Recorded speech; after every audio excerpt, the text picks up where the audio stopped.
If your screams sound thin, scratchy, like a demon doing customer service, Hello, hi, yes, how can I help you? and you keep thinking, bro, we need a better microphone, I have terrible news for you.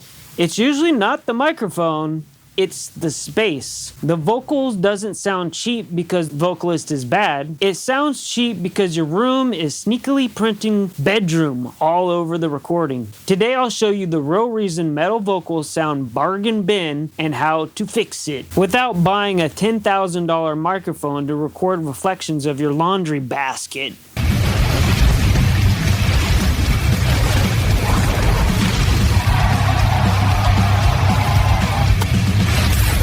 Selby Sound Studios. If this helps your vocals hit like a real record, hit like, subscribe, and turn on notifications. This channel exists to help bands make riffs that obliterate.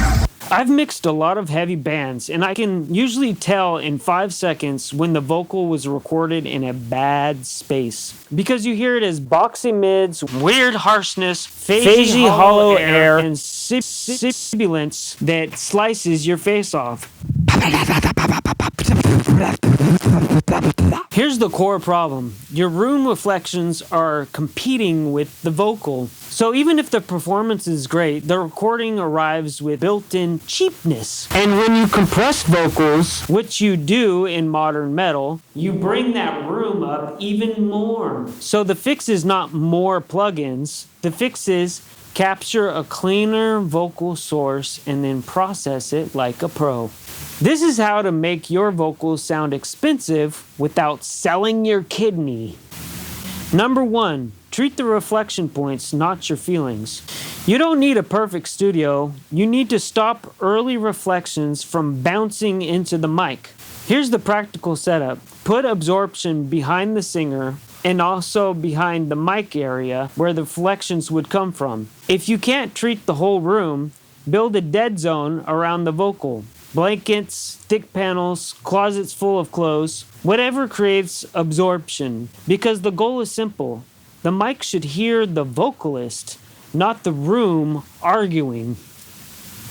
Number 2, use the right mic for your room. If untreated or semi-treated rooms, a dynamic mic can be a cheat code because it often rejects room sound better than a sensitive condenser. That is why a ton of aggressive vocalists can get a great result from dynamics, like an SM57. It's not worse, it's often smarter for the environment. So don't chase condenser prestige, chase capture quality. Number 3, mic technique. Distance equals tone control. If you're too far away from the mic, you'll get more room. You'll get more room. You'll get more room.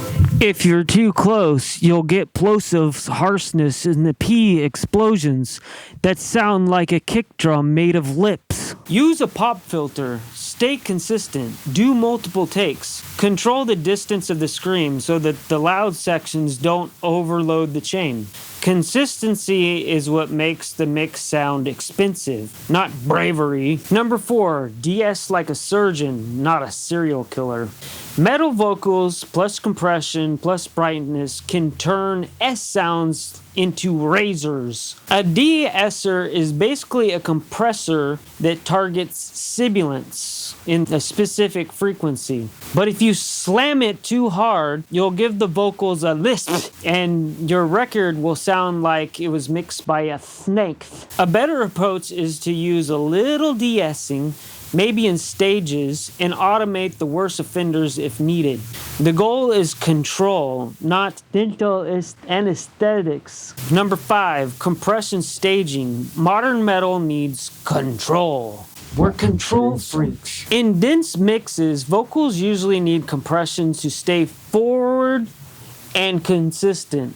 But remember, compression doesn't just raise the vocal, it raises everything under it, including room reflections and noise. So if you compress a bad room recording, you're basically turning up the room's opinion. Clean capture first, then compress, then add saturation and excitement tastefully. And finally, use references and translation checks so you don't brighten the vocal into pain. Level match referencing is a real cheat code. If your band's vocals are tracked, but they still sound like a goblin recording a voicemail, Selby Sound Studios does mixing and mastering for metal bands. I'll get your vocals to sit forward, aggressive, and translate on earbuds in cars and feel like they belong on the same playlist as the big dogs. You bring the performance, I'll bring the clarity. And keep the demon customer service out of your final master. Hello. Hi. Yes, how can I help you? Link is in the description. Remember, cheap vocals usually aren't a talent issue. A lot of times they're a room issue, plus compression exposing it. Make riffs that obliterate. Follow Selby Sound Studios for weekly breakdowns that move your band forward.